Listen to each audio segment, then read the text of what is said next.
નમસ્કાર મિત્રો, સ્વાગત છે તમારું આપણી આ યુટ્યુબ ચેનલ એટલે કે ઓનલાઈન સ્ટડીમાં। તો મિત્રો આજે આપણે ફરી વખત આવી ગયા છીએ જનરલ નોલેજના 25 પ્રશ્નો લઈને। તો મિત્રો એકદમ નવા પ્રશ્નો અને અજાણ્યા પ્રશ્નો છે, માટે વિડીયોને લાઇક કરો અને શેર કરો। તો મિત્રો ચાલુ કરીએ જનરલ નોલેજના પ્રશ્નો। તો મિત્રો પહેલો પ્રશ્ન છે, ગુજરાતમાં વવાતા તૃણધાન્ય પાકોમાં કયો પાક મોખરાનું સ્થાન ધરાવે છે? તો મિત્રો તેનો જવાબ છે નાગલી અથવા તો રાગી। બીજો પ્રશ્ન છે મિત્રો, વિશ્વ સ્તરે ભારત કપાસના ઉત્પાદન, વપરાશ અને નિકાસમાં કેટલામાં ક્રમે છે? વિશ્વ સ્તરે ભારત કપાસના ઉત્પાદન, વપરાશ અને નિકાસમાં કેટલામાં ક્રમે છે? તો મિત્રો તેનો જવાબ છે બીજા ક્રમે। ત્રીજો પ્રશ્ન મિત્રો, તમાકુ ગુટખા પર પ્રતિબંધ મૂકનાર દેશનું પ્રથમ રાજ્ય કયું છે? તમાકુ ગુટખા પર પ્રતિબંધ મૂકનાર દેશનું પ્રથમ રાજ્ય કયું છે? તો મિત્રો તેનો જવાબ છે સિક્કિમ। ચોથો પ્રશ્ન મિત્રો, કૃષિ ક્ષેત્રે સંશોધન કરતી સંસ્થા ડેરનું પૂરું નામ શું થાય છે? કૃષિ ક્ષેત્રે સંશોધન કરતી સંસ્થા ડેરનું પૂરું નામ શું થાય છે? તો મિત્રો તેનો જવાબ છે department of agriculture, research and education. પાંચમો પ્રશ્ન મિત્રો, લોખંડની કાચી ધાતુને શુદ્ધ કરવા માટે કયા પદાર્થ સાથે વિશાળ ભઠ્ઠીમાં તપાવીને ગાળવામાં આવે છે? લોખંડની કાચી ધાતુને શુદ્ધ કરવા માટે કયા પદાર્થ સાથે વિશાળ ભઠ્ઠીમાં તપાવીને ગાળવામાં આવે છે? તો મિત્રો તેનો જવાબ છે કોક અને ચૂનો। છઠ્ઠો પ્રશ્ન મિત્રો, ગુજરાતના કયા જિલ્લામાંથી મળી આવતા ચૂનાના પથ્થરમાંથી 97% ચૂનાનું તત્વ મળે છે?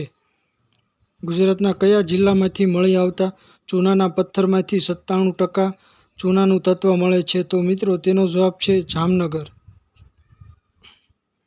સાતમો પ્રશ્ન મિત્રો, વિશ્વમાં ભારત અબરખના ઉત્પાદનમાં કેટલામું સ્થાન ધરાવે છે? મિત્રો ટાઈપિંગમાં ભૂલ છે થોડીક। વિશ્વમાં ભારત અબરખના ઉત્પાદનમાં કેટલામું સ્થાન ધરાવે છે? તો મિત્રો તેનો જવાબ છે પ્રથમ। આઠમો પ્રશ્ન મિત્રો, ગેડાનું ફૂલ ફોર્મ જણાવો। GEDA નું ફૂલ ફોર્મ જણાવો। તો મિત્રો તેનો જવાબ છે ગુજરાત એનર્જી વિકાસ એજન્સી। ગુજરાત એનર્જી વિકાસ એજન્સી। નવમો પ્રશ્ન મિત્રો, ગુજરાતના કયા બે સ્થળે પવન ઉર્જા માટેના વિન્ડ ફાર્મ કાર્યરત છે? ગુજરાતના કયા બે સ્થળે પવન ઉર્જા માટેના વિન્ડ ફાર્મ કાર્યરત છે? તો મિત્રો તેનો જવાબ છે જામનગરનું લાંબા અને કચ્છનું માંડવી।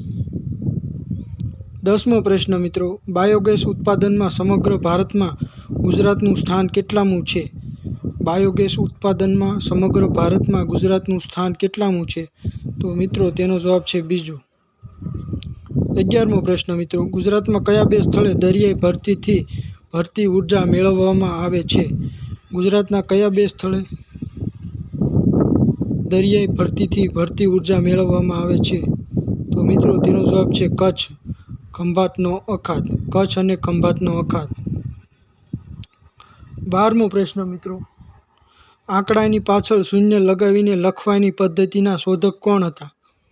આંકડાની પાછળ શૂન્ય લગાવીને લખવાની પદ્ધતિના શોધક કોણ હતા? તો મિત્રો તેનો જવાબ છે ગ્રુત્સમદ।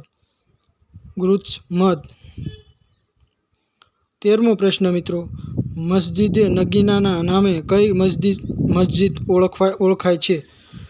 મસ્જિદે નગીનાના નામે કઈ મસ્જિદ ઓળખાય છે? તો મિત્રો તેનો જવાબ છે રાણી સિપ્રીની મસ્જિદ। 14મો પ્રશ્ન મિત્રો, રાષ્ટ્રીય ગ્રાહક સુરક્ષા અધિનિયમ કાયદો ક્યારે ઘડાયો?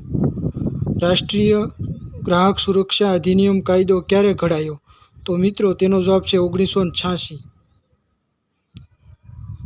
15મો પ્રશ્ન મિત્રો, ગુજરાત સરકાર દ્વારા ગુજરાત ગ્રાહક સુરક્ષા નિયમો ક્યારે અમલમાં મૂકવામાં આવ્યા? ગુજરાત સરકાર દ્વારા ગુજરાત ગ્રાહક સુરક્ષા નિયમો ક્યારે અમલમાં મૂકવામાં આવ્યા? તો મિત્રો તેનો જવાબ છે 1988। 16મો પ્રશ્ન મિત્રો, ભારતની સામાજિક સંરચના કઈ બાબત પર આધારિત છે? ભારતની સામાજિક સંરચના કઈ બાબત પર આધારિત છે? તો મિત્રો તેનો જવાબ છે જ્ઞાતિવાદ। 17મો પ્રશ્ન મિત્રો, પરશુરામેશ્વરમ મંદિર કયા રાજ્યમાં આવેલું છે? પરશુરામેશ્વરમ મંદિર કયા રાજ્યમાં આવેલું છે? તો મિત્રો તેનો જવાબ છે ભુવનેશ્વર, ઓડિશા. 18મો પ્રશ્ન મિત્રો, પ્રજનન શાસ્ત્ર ગ્રંથના રચયિતા કોણ છે?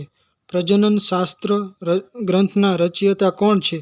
તો મિત્રો તેનો જવાબ છે બ્રાભ્રવ્ય પાંચાલ. બ્રાભ્રવ્ય પાંચાલ. 19મો પ્રશ્ન, દ્રવિડ કુળની સૌથી જૂની ભાષા કઈ છે? દ્રવિડ કુળની સૌથી જૂની ભાષા કઈ છે? તો મિત્રો તેનો જવાબ છે તમિલ. 20મો પ્રશ્ન, પર્યાવરણીય જાગૃતિ માટે પૃથ્વી પરિષદ કઈ સાલમાં અને ક્યાં યોજવામાં આવ્યું? પર્યાવરણીય જાગૃતિ માટે પૃથ્વી પરિષદ કઈ સાલમાં અને ક્યાં યોજવામાં આવ્યું? તો મિત્રો તેનો જવાબ છે 1972માં સ્વીડનના સ્ટોકહોમમાં. 21મો પ્રશ્ન, કયા દિવસને આંતરરાષ્ટ્રીય વૃદ્ધ દિવસ તરીકે ઉજવવામાં આવે છે? તો મિત્રો તેનો જવાબ છે 1 ઓક્ટોબર. 22મો પ્રશ્ન મિત્રો, ગુજરાત તકેદારી સેવા આયોગ ગુજરાતના કયા જિલ્લામાં આવેલ છે? ગુજરાત તકેદારી સેવા આયોગ ગુજરાતના કયા જિલ્લામાં આવેલ છે?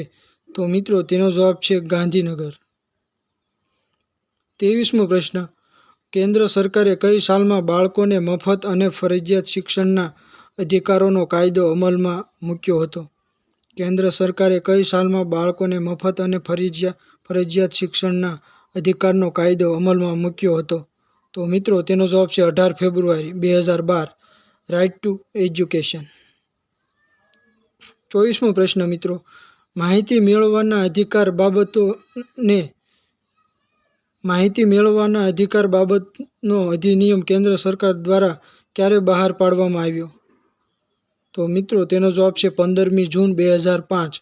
આરટીઆઈ એટલે રાઇટ ટુ ઇન્ફોર્મેશન. 25મો પ્રશ્ન મિત્રો, આ પ્રશ્નનો જવાબ મિત્રો તમારે કમેન્ટ બોક્સમાં જણાવવાનો રહેશે.